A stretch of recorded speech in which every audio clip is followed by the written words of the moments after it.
ಆತ್ಮೀಯ ಕೇಳುಗರಿಗೆ ನಮಸ್ಕಾರ. ಬಗದಾದಿನ ಹೊರಭಾಗದಲ್ಲಿ ಒಬ್ಬ ಸೂಫಿ ಸಂತ ವಾಸವಾಗಿದ್ದ. ಅವನ ಜ್ಞಾನ ಚಿಂತನೆಗಳು ತುಂಬ ಖ್ಯಾತಿಯನ್ನು ಪಡೆದಿದ್ದರು. ಅವನನ್ನು ಕಾಣಲಿಕ್ಕೆ ದೂರ ದೂರದಿಂದ ಜನ ಬರ್ತಾಯಿದ್ರು. ಅವನು ಎಷ್ಟು ಪ್ರಸಿದ್ಧನೋ ಅಷ್ಟೇ ವಿಕ್ಷಿಪ್ತ ಸ್ವಭಾವದವನಂತ ಹೆಸರಾಗಿದ್ದ. ಅವನು ಯಾರಿಗೆ ಯಾವ ಹೊತ್ತಿಗೆ ಏನು ಮಾಡ್ತಾನೆ ಅನ್ನೋದನ್ನು ಹೇಳೋದೇ ಕಷ್ಟ ಆಗಿತ್ತು. ಅವನನ್ನು ನೋಡಲಿಕ್ಕೆ ಬಂದವರೆಲ್ಲ ಒಂದು ಕೊಠಡಿಯಲ್ಲಿ ಕುಳಿತುಕೊಳ್ತಿದ್ರು. ಆಗ ಸಂತ ಒಳಗೆ ಬಂದವನು ಕೆಲವರಿಗೆ ನಮಸ್ಕಾರ ಮಾಡ್ತಾ ಇದ್ದ, ಕೆಲವರ ಭುಜ ತಟ್ತಾ ಇದ್ದ, ಮತ್ತು ಕೆಲವರ ತಲೆಯನ್ನು ಗಟ್ಟಿಯಾಗಿ ಹಿಡಿದುಕೊಂಡು ಅಲುಗಾಡಿಸ್ಬಿಡ್ತಾ ಇದ್ದ. ಕೆಲವರನ್ನು ಕಂಡಾಗ ಮಾತ್ರ ರಭಸದಿಂದ ಅವರ ಹತ್ರ ಹೋಗಿ ತನ್ನ ಕೋಲಿನಿಂದ ಅವರ ಹೊಟ್ಟೆಗೆ ತಿವಿದು ಬಿಡ್ತಾ ಇದ್ದ. ಜನ ಗಾಬರಿಯಾಗಿ ಓಡಿದ್ದೂ ಉಂಟು. ಅವರನ್ನು ನೋಡಿ ಉಳಿದ ಜನ ಹಾಗೆ ಸಂತ ನಗ್ತಾ ಇದ್ರು.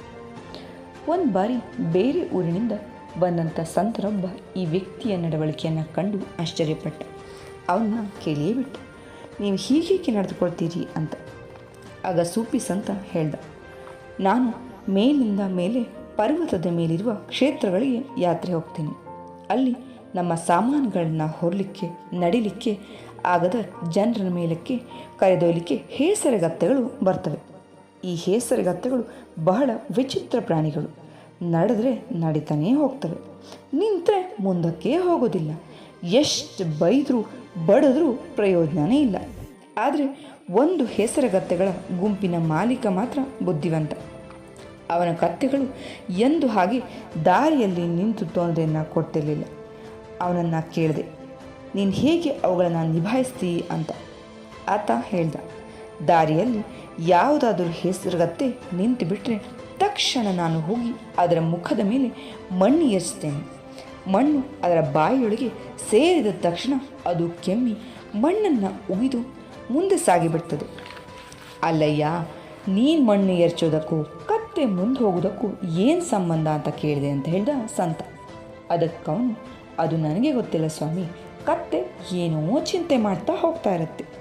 ಬಾಯಲ್ಲಿ ಮಣ್ಣು ಹೋದ ತಕ್ಷಣ ಅದರ ಚಿಂತೆಯ ಸರಪಳಿ ಕತ್ತರಿಸಿ ಹೋಗಿ ಕೆಲಸದ ನೆನಪಾಗಿ ಮುಂದೆ ಸಾಗ್ತದೆ.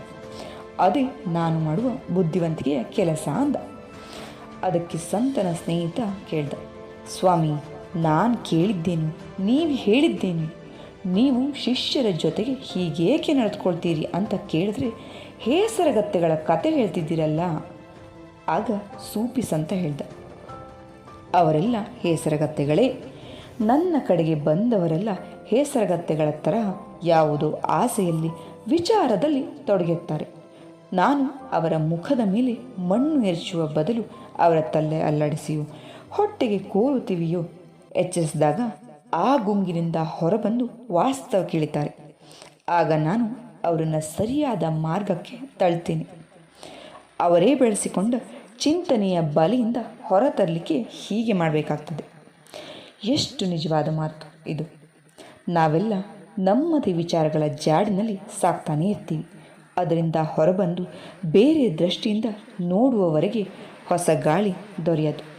ದೇವಸ್ಥಾನಗಳಲ್ಲಿ ದೊಡ್ಡ ದೊಡ್ಡ ಗಂಟೆಗಳನ್ನು ತೂಕು ಹಾಕಿರೋದು ದೇವರಿಗಾಗಿ ಅಲ್ಲ, ನಮಗಾಗಿ. ನಾವು ಗಮನಿಸಿರಬೇಕು. ಪೂಜೆಗಂತ ಹೋದ ಜನ ಅಲ್ಲಿಯೇ ಕುಳಿತು ತಮ್ಮ ಮನೆಯ ತಾಪತ್ರಯಗಳು, ಸಾಧನಗಳು, ಸರ್ಕಾರದ ವೈಫಲ್ಯಗಳು, ಸಕ್ಕರೆ ಬೆಲೆ ಏರಿಕೆ ಇವುಗಳ ಬಗ್ಗೆ ತನ್ಮಯರಾಗಿ ಮಾತನಾಡ್ತಾ ಇರ್ತಾರೆ. ಮಂಗಳಾರತಿಯ ಗಂಟೆ ಶಬ್ದ ಕೇಳಿದೊಡನೆ ಧಡಕ್ಕನೆ ಮೇಲೆದ್ದು ಕೈ ಮುಗಿದು ವಿಗ್ರಹದ ಕಡೆಗೆ ಭಕ್ತಿಯಿಂದ ನೋಡ್ತಿರ್ತಾರೆ. ಮನಸ್ಸು ಹಳೆಯ ಚಿಂತನೆಗಳನ್ನು ಕೊಡವಿಕೊಂಡು ಭಕ್ತಿಯ ಕಡೆಗೆ ಧಾವಿಸ್ತದೆ.